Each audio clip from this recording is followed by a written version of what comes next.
بسم اللہ الرحمن الرحیم نحمده ونصلی علی رسوله الکریم اما بعد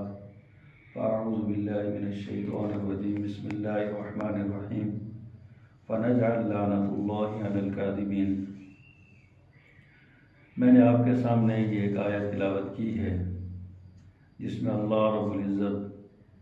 جھوٹ بولنے والوں پر لعنت فرما رہے ہیں۔ جھوٹ ایک ایسا عمل ہے جو نہ اللہ کو قبول ہے، نہ اللہ کو پسند ہے، نہ اللہ کے رسول علیہ السلام کو پسند ہے۔ جھوٹ اسے کہا جاتا ہے جو خلاف واقعہ بات کی جائے، اور جھوٹ سچ کی ضد ہے۔ اور جناب نبی کریم صلی اللہ علیہ وسلم سچے تھے، آپ صادق تھے اور آپ اسی لقب سے مشہور تھے۔ تو جھوٹ بولنے کے بڑے نقصانات ہیں، جیسا کہ آپ حضرات خطبہ نکاح میں سنتے رہتے ہیں کہ یہ والی آیت یا ایھا الذین آمنوا اتقوا اللہ وقولوا قولا سدیدا، کہ اے ایمان والو اللہ سے ڈرو اور بات کرو، سیدھی بات کرو، یعنی سچی اور کھری بات کرو۔ اس کا مطلب یہ ہے کہ اپنی ازواجی زندگی میں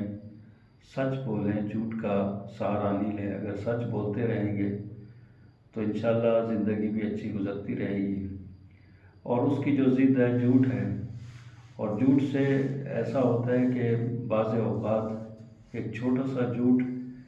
لوگوں کے درمیان میں بدگمانی پیدا کر دیتا ہے، اور اس کے بہت بڑے نقصانات ہوتے ہیں۔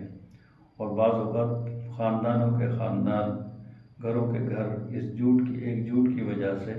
تباہ ہو جاتے ہیں اور بہت بڑے فسادات پھیل جاتے ہیں۔ اسی لیے اپنی ازواجی زندگی میں بھی اگر سچ ہوگا تو ہماری ازواجی زندگی بھی اچھی گزرے گی، کیونکہ سب سے زیادہ جو آج کل جو جھگڑے ہیں، فسادات ہیں، وہ یہ ہے کہ وہ شادیاں ناکام ہو جاتی ہیں۔ اس کی بنیادی وجہ یہ ہوتی ہے کہ وہ شروع میں جب رشتے ہو رہے ہوتے ہیں تو اس وقت جھوٹ کا سہارا لیا جاتا ہے، اور حالانکہ خطبہ نکاح میں باقاعدہ یہ آیت پڑھی جاتی ہے کہ سچ بولنا، سچ بولو، سیدھی بات کرو۔ اس سے پہلے کیونکہ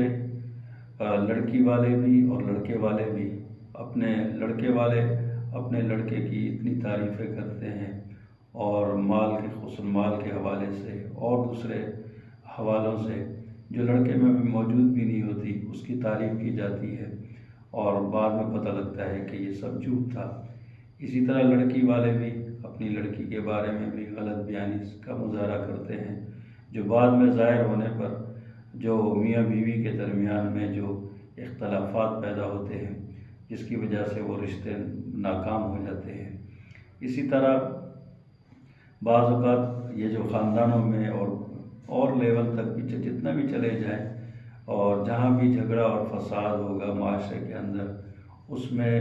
یہ جھوٹ بہت زیادہ چلتا ہے، جھوٹ بولا جاتا ہے، جس کی وجہ سے جو ہے وہ بڑے ناکامیاں نظر آتی ہیں معاشرے کے اندر۔ اور پھر ہمارے اندر ایک اور بات بھی ہے کہ کوئی بھی بات آتی ہے تو ہم اس کے اوپر جو ہے یقین کر لیتے ہیں، اس کی تصدیق نہیں کرتے، حالانکہ ہمیں حکم دیا گیا ہے کہ کسی کے بارے میں بدگمانی پیدا نہیں کریں۔ اور اگر کوئی ایسی خبر آتی ہے جس کے بارے میں فرمایا یا ایھا الذین آمنوا ان جاءکم فاسق بنبأ فتبینوا ان تصیبوا قوما بجہالۃ فتصبحوا علی ما فعلتم نادمین، کہ اے ایمان والو جب تمہارے پاس کوئی خبر لے کر آئے، بالخصوص کوئی فاسق آدمی، تو اس خبر کی تحقیق کر لیا کرو، تصدیق کرا لیا کرو، ایسا نہ ہو کہ بعد میں وہ خبر غلط ہو اور اس کا پھر بہت نقصان اٹھانا پڑے۔ تو ہمیں چاہیے کہ ہم جو ہے خصوصاً جب بھی کوئی بات کریں تو ایسا کوشش کریں کہ جھوٹ نہ بولیں، اور جھوٹ سے بعض اوقات لوگوں کی زندگیاں سامنے والے کی تباہ ہو جاتی ہے، اور جھوٹ بولنے والے کی آخرت تباہ ہو جاتی ہے۔ تو اللہ پاک ہمیں سچ بولنے کی توفیق عطا فرمائے